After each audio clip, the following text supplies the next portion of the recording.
You've got Wulf, and it's time for the multiplayer part of the Call of Duty World at War playthrough. So, I'm not sure if anybody will actually be online right now because I'm recording this not super late, but reasonably late on a weekday, so we'll see. But if there are people online, this could get interesting, because every time I've played a Call of Duty game on PS3, I've always kind of remarked that there might be hackers, because since PS3 is an older console and these Call of Duty games are older, they're not really moderated that much, so there's a lot of people that are modding. Oh my goodness, I can't speak. Modding. In Call of Duty World at War, actually, I feel like is the game that I've seen the most modding in of all the Call of Duty games that I've played. And it can get pretty cool sometimes, honestly. One quick thing I want to note, Call of Duty World at War actually has a cooperative campaign also. I'm not really going to play it because I don't think anybody else will be playing it, and I don't really have any friends to play it with. And it's just a normal campaign, but with multiple players, really. I don't believe that there's, like, anything special about it. Because if I remember right, it's the same missions and everything. So, yeah, it's just, you can just play it with other people. Also, as you can see, my level is a 65 because modders, you know how they work. You go into a game and they like rank everybody all the way up. But yeah, cooperative campaign. I'm assuming it probably still works since normal multiplayer still works and everything. But if you have some friends and you're looking for something to do and you all have Call of Duty World at War, it might be a fun thing to hop back into. The Call of Duty World at War demo even actually had co-op mode, which is interesting. And it's interesting too, just specifically to note that this is, so far as I can think of, the only Call of Duty game on PS3 that has a cooperative campaign mode. Because eventually Black Ops 3, I think, brought back the cooperative campaign. Not a lot of Call of Duty games do have that, though, which is a little bit surprising, because it is pretty fun. Anyway, that's enough talking about what we're not going to play, so let's hop into multiplayer, see if anybody's playing, and if there's any modders or anything. Could get interesting. I remember sometimes, like, I used to play this on weekends back in high school and stuff. And it used to get kind of crazy just because some of the stuff people would have going on. So we're just gonna go ahead and hop to the normal team deathmatch because oh well, there are definitely people playing, so we'll see what happens. Playing on Asylum, which is also, oh goodness, I can't remember the level, but this is also a level that's in zombies, but like redone in zombies. I don't even remember my loadouts or anything. So far, it seems reasonably normal. Oh, okay, that's a great way to start the match. Which is nice. Maybe all the modders are asleep right now. That's what it is.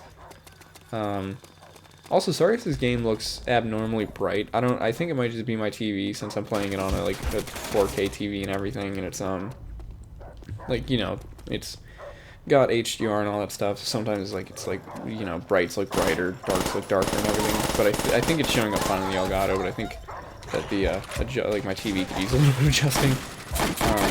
Oh, apparently I also have Last Stand, which is I need to take that off because I know that annoys people, and frankly isn't really the most useful thing for me either.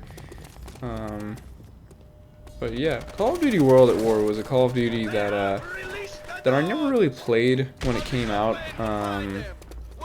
Goodness, I don't even remember when Call of Duty World at War came out. It was, if I remember correctly, Call of Duty World at War was the first Call of Duty game to come out after Modern Warfare, the original Modern Warfare. And so that would have meant I was probably too young to actually play it when it first came out. But I remember buying this when I was, I guess it would have been when I was a sophomore in high school. I had bought a couple of Call of Duty games and I really enjoyed them, so I started kind of buying the rest of the collection of them. Man, the dogs are getting really annoying. And I always feel bad shooting dogs in video games because, like, I have a dog. What was I saying though? So, I actually bought this when I was a sophomore in high school, if I remember correctly, and it was kind of cool because the day that I got it, I actually had like a midterm exam. So, I mean, I guess like I've kind of mentioned like my personal experience with games and stuff before,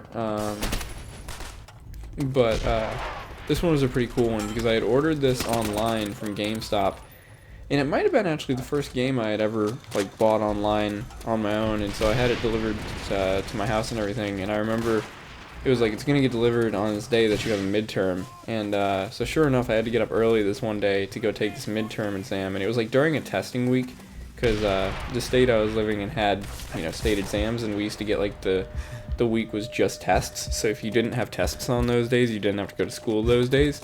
And it was like the only test that I had that week or whatever was that midterm.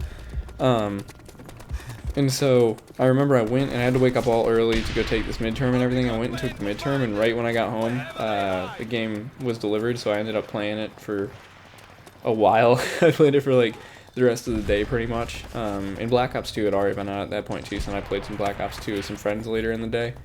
But that was cool to have it delivered and everything when I got home.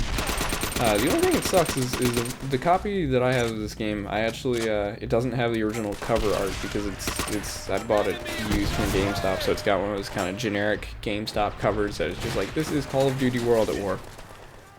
Would be cool maybe to like make my own case for it or whatever, or possibly like maybe eventually get another copy that's all there and everything.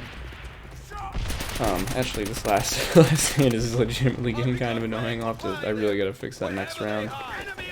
I remember like a lot of people when Call of Duty Infinite Warfare and stuff started coming out, and like Black Ops 3 and everything, everybody kept going, like being like, bring us World at War 2. Yeah, World at War 2. And it took them forever to make another World War 2 Call of Duty game. And then when they did make Call of Duty World War 2, I feel like it kind of flew under the radar. I've mentioned it before, but it feels like it just didn't get that much publicity or anything. Like, also, I don't think anybody has microphones. I always forget about that on PS3, but it doesn't look like anybody has microphones anyway. Do I have a purple heart? Oh man, yeah, the whole modder thing, whatever modder ranked my stuff all the way up. While I'm thinking about it though, I need to get rid of Second Chance. Let's put extreme conditioning on these instead.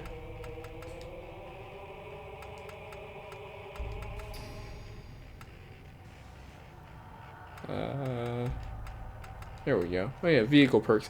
World at War is also the last Call of Duty for a while to have vehicles in it. Call of Duty Black Ops 4 has vehicles, and I think that's the only other. The thing is, like, so Call of Duty 1 and 2, I feel like didn't really have much multiplayer. Call of Duty 3 kind of had some interesting multiplayer stuff, which, come to think of it, I have Call of Duty 3 for the PS3 too, so I guess I gotta do a playthrough of that at some point. Call of Duty 3 had vehicles. Call of Duty 4 didn't. And this is technically Call of Duty 5. This one does have tanks in some levels. And then there was no vehicles really, except for like in campaign levels every now and again, all the way up until Black Ops 4, I think. Which is interesting because the tanks kind of add a little bit of like, you know, uniqueness to this game with just how levels play and everything, because you kind of gotta just like pay attention, I guess, is the easiest way to put it. Is there nobody on the other team? It says enemies are forfeiting. Oh no, I think it's like stuff. Apparently this level does have tanks, so maybe I can show you guys some of the tanks.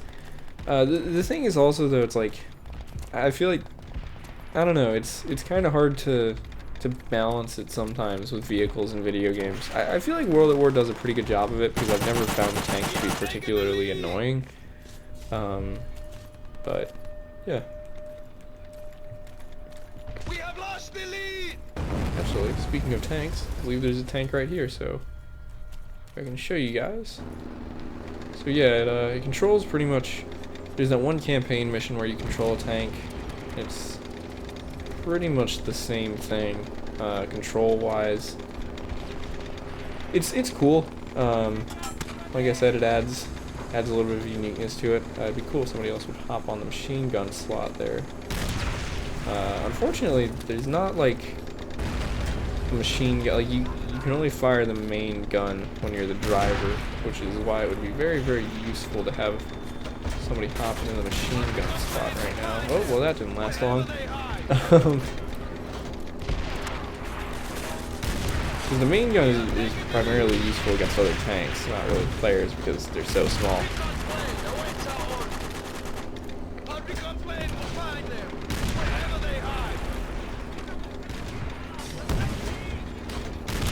So, if you guys are wondering why I'm deciding to play this and then Black Ops 1 immediately following it, rather than a different World War II Call of Duty game, is because the Black Ops series actually includes World at War. This is something that I don't think, like, if you're a Call of Duty fan, you probably notice, but if you're not, if you don't pay much attention to the Call of Duty, campaigns, you might not know this, but, Call of Duty Black Ops 1 has mainly Reznov shows up again for, a really important role in the campaign of that game, but, Dmitry, who you play as in World at War in the Russian campaign levels, also appears in Black Ops 1, and they both play reasonably important roles, so it's interesting.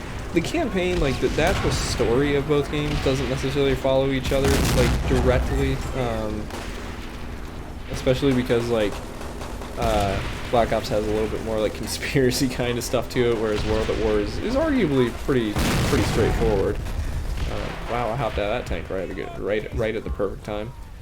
But yeah, those games are nonetheless connected, which is crazy when you think about it, with how this game is through some very thin line of connections, somehow related all the way to Black Ops 4 and all that futuristic stuff.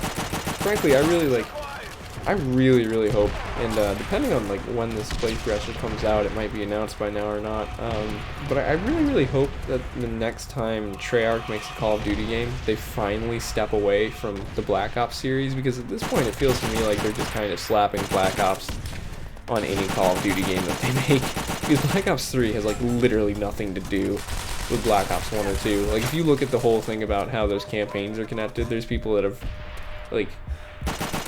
made videos on YouTube and stuff explaining how they're connected, and they have the thinnest strand of connection.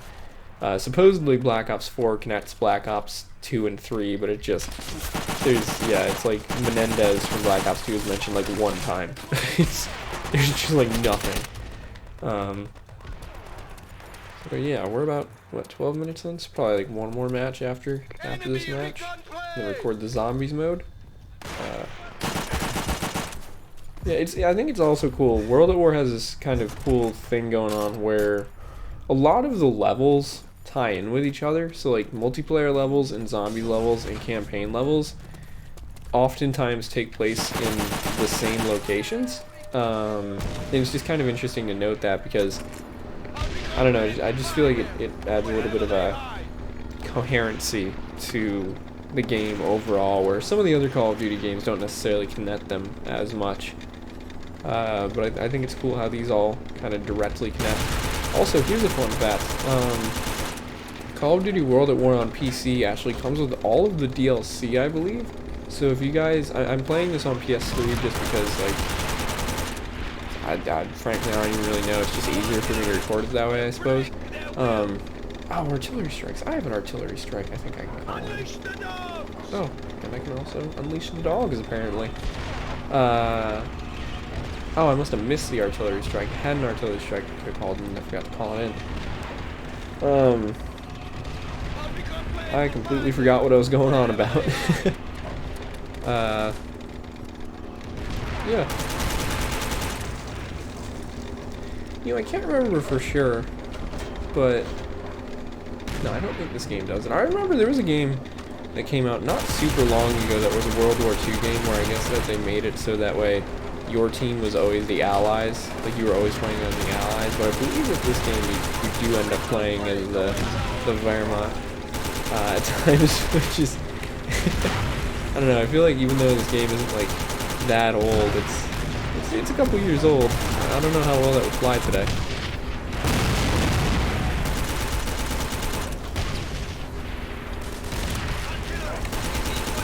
Oh, this is also definitely one of the goriest Call of Duty games, at least on PS3. Yeah, I mean, as you guys have probably noticed throughout the campaign mode, but characters like get like blown to pieces in this game, which I mean, I guess kind of adds to the sort of visceralness of World War II. Just kind of interesting though, because when you think about it, Call of Duty, well, 1, 2, and 3 didn't like those wouldn't have really had the technology to do a lot of like gore stuff, just processing power wise and stuff, because that was like those were PS2 games and stuff. Call of Duty 4 didn't have gore really, other than just like the normal sort of blood splatters and stuff.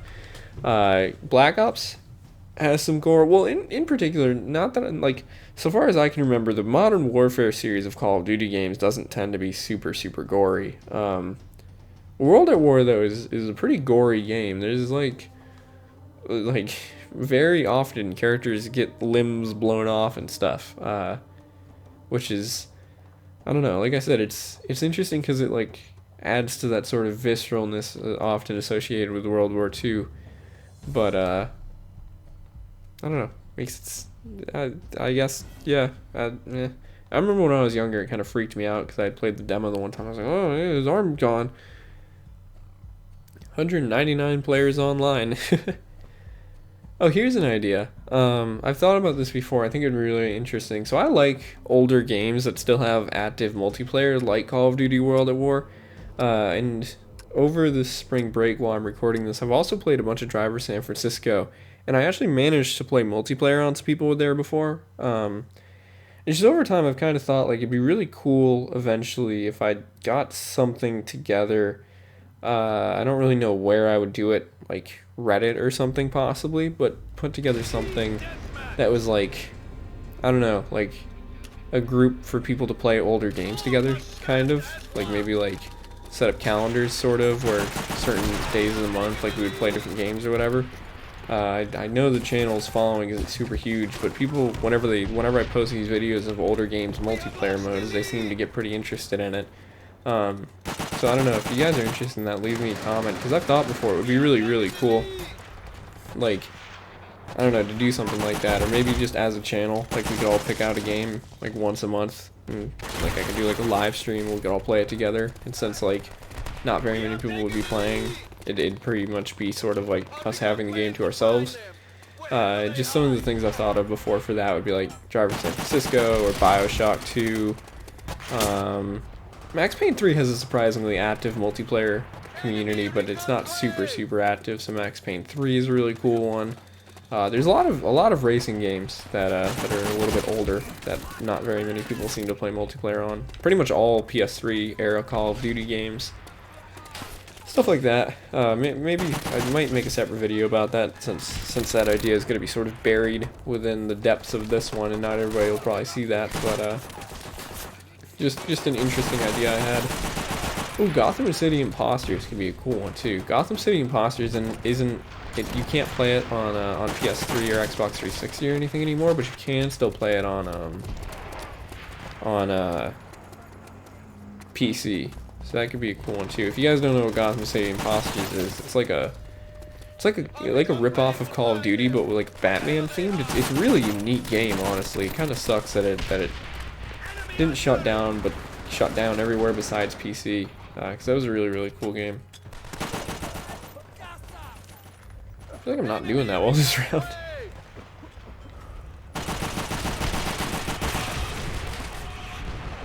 Oh yeah, I also have the flamethrower, don't I? I don't know why I haven't used this yet.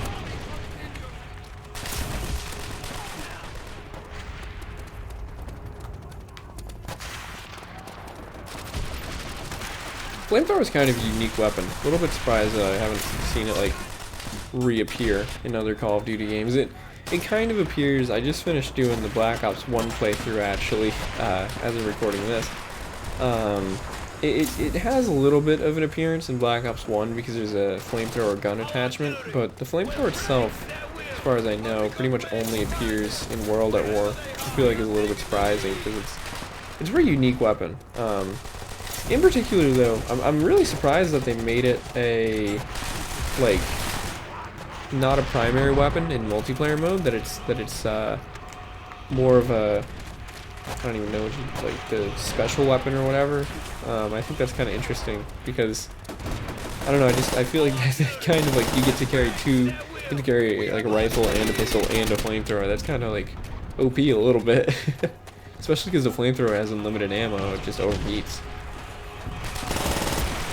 But you know, now that I think about it, that's another interesting thing about Call of Duty World at War is that I believe that it's the first Call of Duty game to introduce an unlimited weapon but overheating, an unlimited ammo weapon that overheats.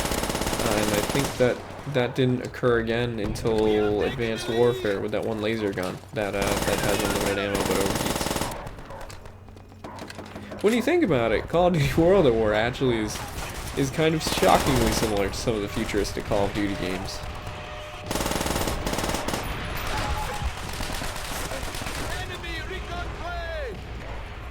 Man, the other team is really like jumping ahead.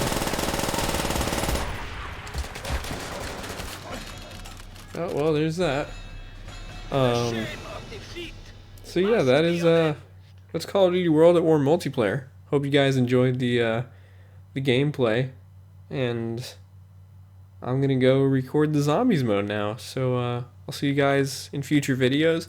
As I always say, if you guys want to see me play more of this game's multiplayer or anything, let me know, because I know sometimes people come in the comments and are like, you gotta play that more, or are just super interested in it. So if you guys want to see me play more of this, make sure to let me know, and I can always do that. See you guys in future videos, and bye-bye.